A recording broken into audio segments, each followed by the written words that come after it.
Hey guys, we're back at Insomnia I-57 and I'm sat down with SK's Powder, who I'll let him tell you about it, but it has a pretty decent run through the tournament so far and is doing quite well for himself.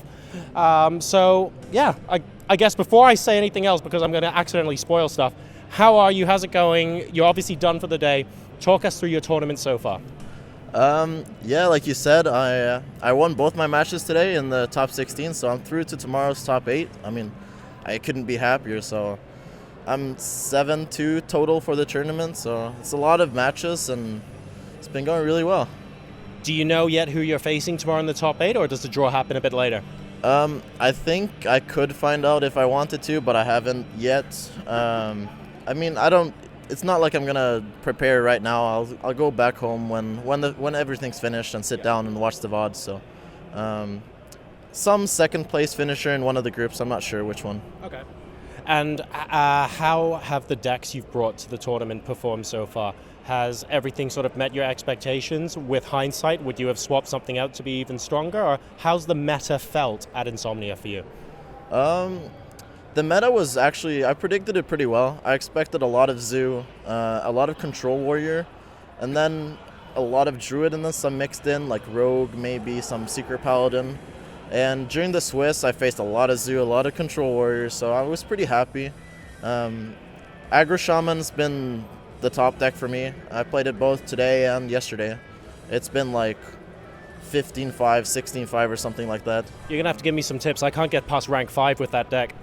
I mean, when you go in the first game against Two Beers today, I was playing against Control Warrior after winning the first game.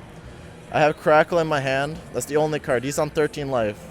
So I needed to top deck some damage or a Doomhammer. I top deck Lava Burst. I have exactly 7 mana. So I go roll Spell Power Totem, hit for 6. He has 7 life left. I'll just Crackle for 7. He must be so angry. Yeah, and then I won game 3 on turn 5. It doesn't get much better than that. Oh man, the totem and the 7 crack. Oh, that's got to be painful. Well, that sounds like it's going pretty well for you. Moving into tomorrow, do you think the meta is going to be staying the same in the top 8? Are we still seeing the Zoos? Are we still seeing the Control Warriors? Or do you think as we move to the semifinals and finals, there's actually a bit of a shift there? I mean, we can't change decks from today till tomorrow, so I mean, from what I've seen so far, most people brought basically the same thing they brought yesterday. I mean, when you prepare as much as most people did for like the Swiss part, you don't change much. Like maybe you change some tech choices like you wanted for the Swiss, because maybe now there's a little bit more Rogue, because some of the better players, I mean, Rogue is a pretty hard deck to play, and it seemed like a lot of them favored Rogue because to counter the Zoo.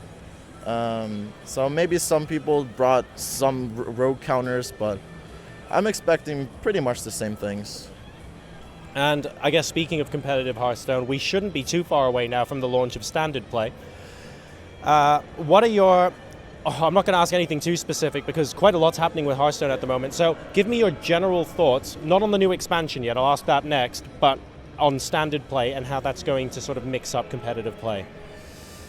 I think it's definitely going to be interesting. I'm not sure how it's going to change up, like because of the new expansion, like not knowing all the cards and stuff. I think that's going to play a big part in how it's going to play out. I do like that they have taken away some of the more broken cards, some of the cards that kind of shift games in one player's favor just because something happens. Like, I mean, like Dr. Boom, for example. Like, normally you sat there, like, say you're playing Rogue. Like, as long as they don't play Dr. Boom this turn, I win. And then they play Dr. Boom and you lose, which is pretty ridiculous. And then Shredder, for example, when it drops Doomsayer, like, there's nothing you can do about it. It just happens. You just have to go with it. It's like, it shouldn't be like that in a professional, like, esports game. It's like, it's kind of retarded. Does that mean then that, because there's always going to be a balance between ridiculous plays like that and RNG, right? It's impossible... Well, yeah, it's pretty much impossible to eliminate RNG altogether. So where do you kind of draw the line on what's acceptable and what isn't in terms of balancing where that tipping point is? I mean, I think a good way you can look at it is the different, like, death rattles, like Shredder. There's Raptor, Shredder, and Sky Golem. like there's no really bad 1-drops. Like you know what you're getting. Like maybe like the best one is a 2-4. Like that's lucky that you get a 2-4. But most of the time you're gonna get a 1-1. At worst you get a 0-4. Like it's nothing that impacts the game completely. With Sky Golem, yeah, normally it's like a 3-4 or a 4-4. Like sometimes you can get unlucky and get like a 4-1, but it's still like nothing that impacts the game so much that you just insta-lose or you insta-win just because the Shredder drops the Doomsayer or say the Explosive Sheep or something like that. And like stuff that you can't play around, which Shredder is because you don't know what's going to drop from it, like that I don't like. I mean, you can always play around Boombot RNG. I mean, you know it can happen, but as long as you attack in the right way, I mean, there's not much more you can do. So I guess moving on from that conversation, taking a look at maybe something that'll end up being a bit less RNG, of course, with the Old Gods expansion coming out.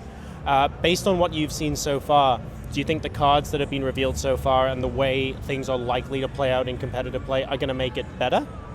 I actually haven't seen a lot of the cards because my Twitter account got hacked like 4 days ago, and that's like basically how I reach all of the media I see is basically through Twitter. So I've been basically in the dark for like 4 or 5 days. But from what I saw before, there were some meh cards and some that were actually pretty interesting. But I mean, we're just seeing the top of the like what they want to show us. Some fun cards, some like synergy cards. I mean, I'm expecting there to be a lot of like good, solid cards. Like I think they learned a lot from the last expansion, where they actually did a lot of good cards. There's a lot of continuation on the theme of like Mistcaller, for example, where you're influencing the statistics of cards that aren't yet on the board. So it looks like we're going to be moving quite a lot with the new expansion in that sort of direction. Do you think that might be removing some of the RNG from the game and making the scene perhaps a little bit more competitive? I mean, we'll see. There's always going to be RNG. I mean, it's a card game. I mean, card draw is based off of RNG. Like, you have to draw well to win games. That's just the way it is. But as long as they remove some of the in-game RNG between, like, when trading and stuff, I think the game is going to get a lot better. I mean, there's a lot of exciting moments that happen when something drops from the Shredder, but I mean, if you enjoy the game of Hearthstone, like, there's a lot of different ways that a game can be really exciting. And I guess speaking of enjoying the game, I want to talk a little bit about your life outside the game as well. There must be other stuff you enjoy. Talk to us about the powder that isn't playing Hearthstone professionally. What other stuff do you do in your spare time? And actually, what stuff maybe you did in the past before actually coming into Hearthstone? I mean, right now, I mostly sit at home playing computer games. I started studying this semester.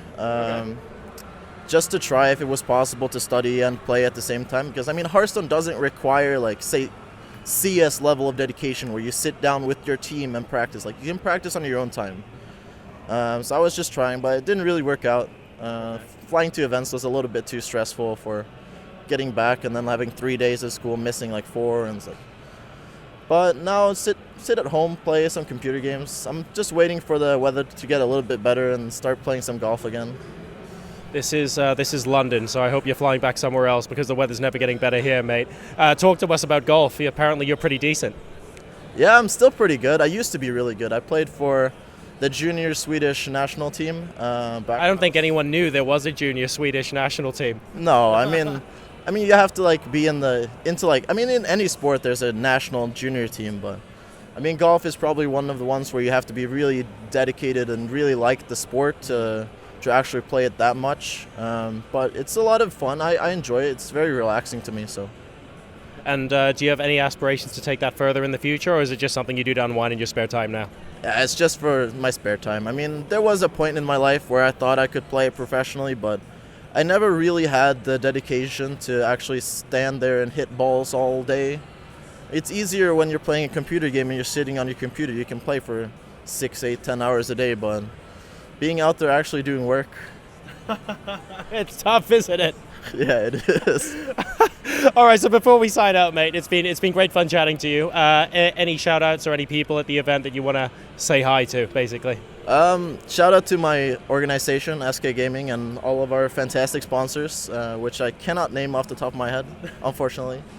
But they're all there on the shirt. They are. You can just most of them. And a specific shout out to Mr. Spooderman, Spo on my team. He's a fantastic person and helped me a lot prepare for this event, so he is my rock.